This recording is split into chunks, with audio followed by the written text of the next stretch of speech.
Hello and welcome to our second Facebook TikTok live. We have just done the other one. And as you can see, I am not here alone. So I am with the Cheval. Thank you so much for Indeed. joining me. Thank you for having And me, we Beta. would like to talk about how to handle embarrassment after making mistakes. And it's very relevant because no matter how old you are, you always make mistakes, yes? Indeed. Indeed. It's a part of life. And sometimes we feel embarrassed because it didn't go according to our plan. Are we upside down? We are upside down. We're going to have to change the camera. Are we upside down? Okay, how apt is this that we are talking So about we're how going to to- deal with embarrassment? And I So need what to. we're going to do? Probably we're going to stop it and just come back in 1 minute. No, I can So just turn it. try it. See if you can do it. How- It should work. Yeah. So just move it this way. That's it. Yes. 1 moment. Okay. Yes. Cool. Yes. Okay. We're going to have to squeeze in, but you will appear. It's like 1 second a day. Okay. So we are fine. Yes. Well, fine. Yes. So how to deal with embarrassment after making mistakes? How relevant is this? So thank you so much for putting up with us. And as I said, I'm with a guest. So can you please introduce yourself and as a coach and as an English learner? Thank you very much, Beta, for giving me this opportunity. I'm Decibal Stoyan. My work starts as a life coach, emotional intelligence coach, neuro-linguistic programming, and self-awareness. It's basically the relationship between identity and transformation. Lovely. I think it's so needed, yes, these days, because there is a lot of pressure, not only from schools and work, but from social media, and we just have to know and we need to learn how to deal with all the craziness around us, yes? And when things don't go according to plan, like at the beginning of this life, for example. So from your experience, and I always say that it's the best, when we try to teach something, I think it's always the best when we speak from our own experience. Yes, indeed. Yes, indeed. then And it I was feels really privileged. My journey started of being the byproduct of my parents, which have both activated into the field of psychology. So and both your parents psychiatry. are psychologists or therapists? Yes, Or yes, I think indeed. there is something special My about your mom father. started together about with my dad about focusing on psychology. Then she moved towards working with kids and with their basically speech impediment. And my dad remained into the psychology work and so much and so forth. Beautiful. Wow. Yeah, It's so I nice. was really privileged to learn. From Them, from their lessons, from their challenges. And then you continue the legacy And and you became a coach as well. Indeed. Uh-huh. Indeed. So from your experience, how did you deal maybe with embarrassing situations or when things didn't go according to plan and you felt awful?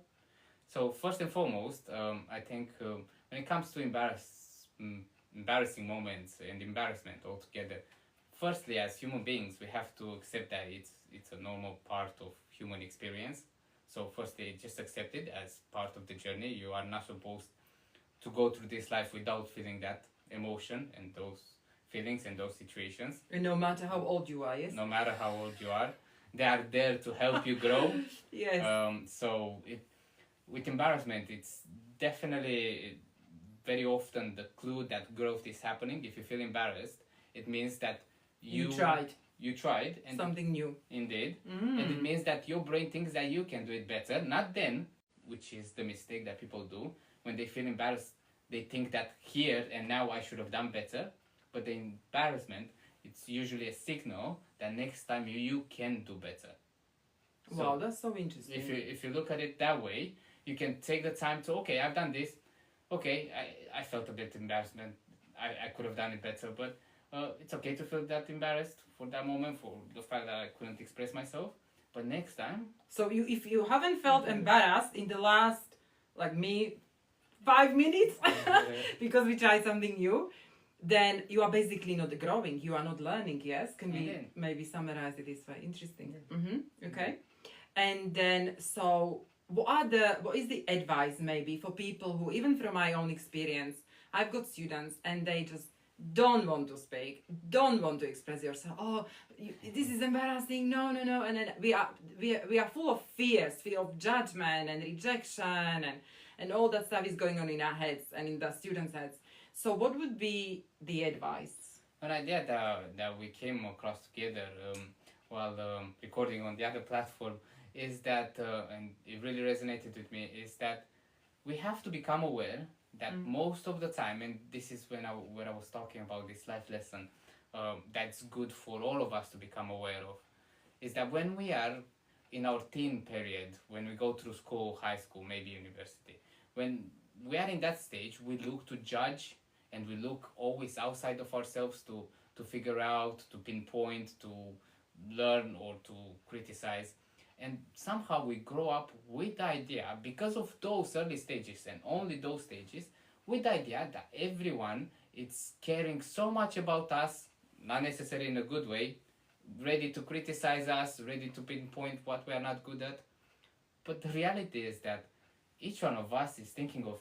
It's too busy to think about you. Too busy to think.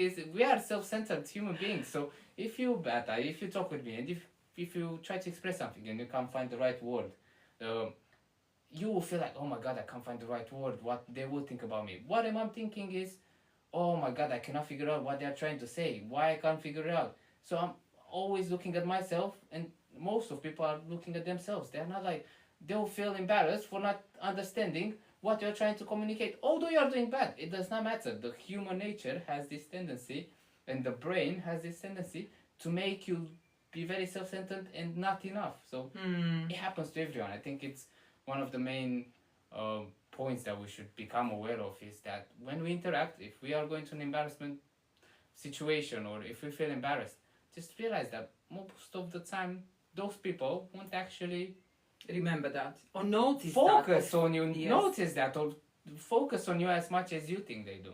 It's so true. It's so true. We are so negative, and all the negative self-talk that goes in our heads, it's just it's not good. It's not good. And consuming. Exactly. And it's hold us back. And through. Yes. Good. I think that is so true, and it gets better with age. I think you just don't care what people say or they think, but as for students, it's really difficult.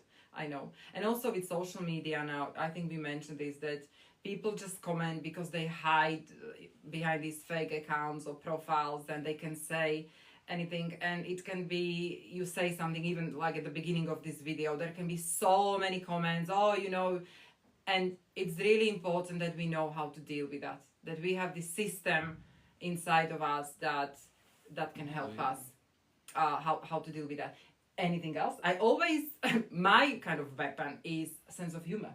Yes, so this is another step that we can take when we communicate, especially for non-native speakers, is understanding that we hold ourselves a lot through a standard of how good my vocabulary is, how correct it is, do I have enough grammar.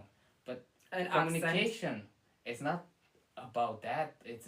Actually, it adds up to 7% of our human interaction. When you communicate, you should become aware of your presence. You should become aware of your intentions, of your body language, of your facial expressions, of your humor, like you said, your personality altogether. I think those are aspects that can really carry you through a lot of conversations where maybe you do not have the right vocabulary or the right grammar.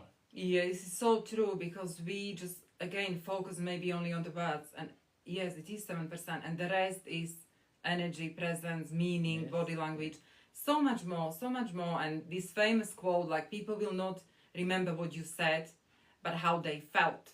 And even though maybe sometimes we feel embarrassed and the other person will not even see it like that. So again, it comes down to perception, how we perceive ourselves. We perceive ourselves. And the way we perceive not just ourselves, but the other ones around us. Because if we have a good lens when we interact with people, they're going to feel that good lens that we are using for them and for ourselves. and they're going to feel good around our energy, around our presence. So true. And also, I think I mentioned that during my one Facebook Live when I started, and I always say that, I always tried and I was happy. My mentor told me, Beata, you need to be okay to be crap. You need to be okay to look foolish. And so many people don't do it because they always want to look perfect. And once you change the thinking, it's okay to look foolish, it's okay to make mistakes, it's okay to look embarrassed. Like at the beginning. It's not only okay, but it's necessary. Otherwise, yes. Yes. You're here to experience emotions. So true. Not only the good ones. You make the good ones by having the bad ones. Otherwise, you won't be able to compare. True. But also from my experience, and I think during one of my lives, I started like suffocating. There was something happened to my throat, and I couldn't speak. And after that video had so many views and so many comments, and I think people are just fed up with perfection. They just want real and authentic people who are not. Of course. Just think about being other people behind. Watching us and looking at, but how do I do to be exactly here when we start, or like you don't. But you don't need to. You realize what they want to see. Yes, you realize the phone is the other way around. So what do? You just have to go and adjust it. People are, because you said to. Yes, to remind you that people are interacting. So thank you so much. We can see the comments again. This is the second time we've done it, so it's all new to us. But the message, I think, what would be the message, I think, for the viewers? There are many conclusions that we can draw, but something that really resonated with me thinking of the topic that we're going to discuss is that you don't have to feel confident to speak. You have to speak in order to gain confidence. So true. And when you speak or when you make mistakes or when you embarrass yourself, you need to be okay with that. And because I think at the end of the day, if you are real and if you are authentic and if you are okay to look foolish, I think that's what counts, and that will definitely take you where you need to be. So, indeed. Thank you so much. And My I think the pleasure, question is, who is this man? We introduced this man at the beginning. So I just had a chat with Decibel, who is a life coach and an emotional intelligence coach. Indeed. Thank you. Thank you My so pleasure. much. Enjoy the rest of your weekend. Thank you. Bye. Take care. How do